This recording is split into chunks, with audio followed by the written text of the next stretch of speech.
a feminist, a Muslim feminist. Now, you might think those two things can't go together, and I'm here to prove you wrong. The misrepresentation of a Muslim woman is a global phenomenon. My hijab tells you I'm a Muslim, and with that, people assume I'm either forced to dress the way I do, I'm passive, or I'm caged by the men in my family. The first thing I'd like to say is I choose to wear the hijab. It's a decision I make every single day. I am not oppressed, I am not passive, and I am certainly not caged.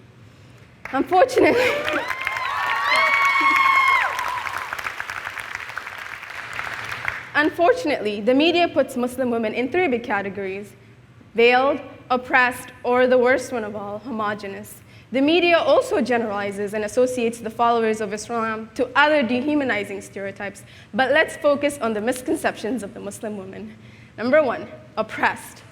There are a couple of reasons why people think Muslim women are oppressed, and some of it leads back to the translations and interpretations of an ayah. When Islamic scholars debate this topic, they often refer back to the 34th verse in chapter 4. According to one translation, it states, "As to those women who you fear disloyalty and ill conduct, whose part you fear disloyalty and ill conduct, admonish them first. Second, refuse to share beds with them. And third, beat them." However, in recent decades, a growing number of scholars have argued that such interpretations go against major Islamic teachings of nonviolence and gender equality. The Prophet, peace be upon him's teachings were to treat women kindly and with respect, but men who don't understand the complexity of that verse use it to justify their abuse. In Islam, killing one person is like killing all of mankind, but it's true that violent practices are common to some part of the world as part of their culture. But this is where we draw the line. Violence committed under the name of culture and tradition is just as horrific as violence committed anywhere else. We need to stand up for women who are under systematic oppression. While religions like Islam condemn any acts of violence against women, there are men and women, yes, I said women, who hold up these systematic oppressions and make it a norm in their societies. Another reason why people think Muslim women are oppressed is the lack of education. In Islam, not only are you supposed to seek education, it's a duty, a responsibility placed on mankind, male and female. The Prophet ﷺ said, "Whosoever follows a path to seek knowledge, Allah will make it easy for his or her path to paradise." But Muslim women face restrictions in accessing education that differ greatly from one region to another. For example, in Somalia, the participation of education is lower in girls than boys due to social norms, safety concerns, lack of female educators, or even the availability of separate bathrooms for girls. Number two, veiled.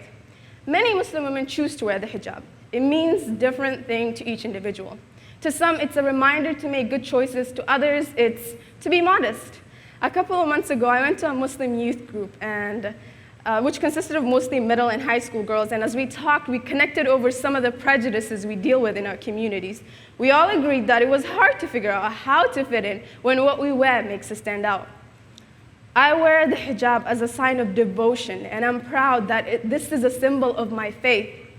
As a Muslim woman who wears the hijab, your faith is going to be your first impression. It's what you tell people before you even get to say hello. As a result, Muslim women are more likely than men to face anti-Muslim attacks in public because their hijab or their physical appearance is a reminder of Islam. This is not acceptable or an excuse to make assumptions and categorize Muslim women into a stereotype. I'm empowered by my choice and agency, like many Muslim women. There are many athletes, scholars, professors, or even fashion icons who wear the hijab out of choice.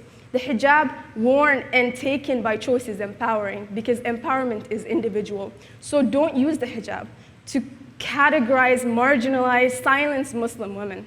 Number three, homogenous. When people think Islam or Muslim, many people assume Arab or Middle East or people who belong to one race or ethnicity.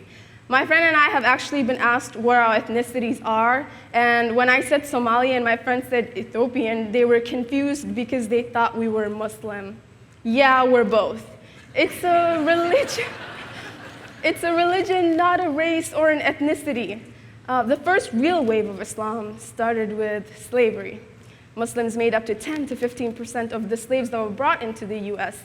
Remaining a Muslim was difficult for many Muslims. Many were forcibly converted to Christianity, and if they wanted to keep their traditional clothing, names, or faith alive, they had to do it in secret. So if Muslims were part of this country since slavery, why do people only think the Middle East or terrorism? The truth is the media links terrorism to Islam. And when most of these so-called Muslim terrorists happen to be from the Middle East, and that's all you keep hearing about, everyone thinks that's where all Muslims come from.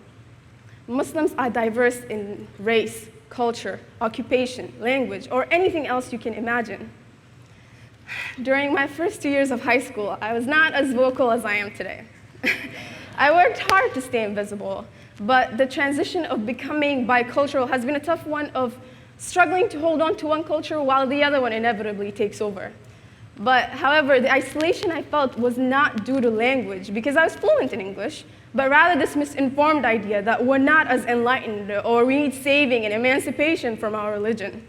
But I learned critical thinking skills. I learned that we need to question biased information and realize how it affects our perception. Last year, after the rise of tension in our school, my friends and I started a minority inclusion association. The school happily accepted our idea and helped us implement it. It was our way of recognizing there needs to be a cultural understanding, especially as our communities grow to be more diverse. Understanding cultural differences begins with having an open mind. Secondly, learning is best done through engaging. So seeking answers to your questions and having an open dialogue is crucial about race or even religion. Open dialogue can mean asking the right questions, looking for answers, as long as you're engaging and not assuming. Lastly, do not be afraid to talk about your culture because you just want to fit in. Assimilation should not have to be a tactic to erase our identities.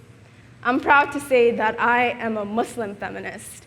We need to have the courage of standing up and not let anyone limit us.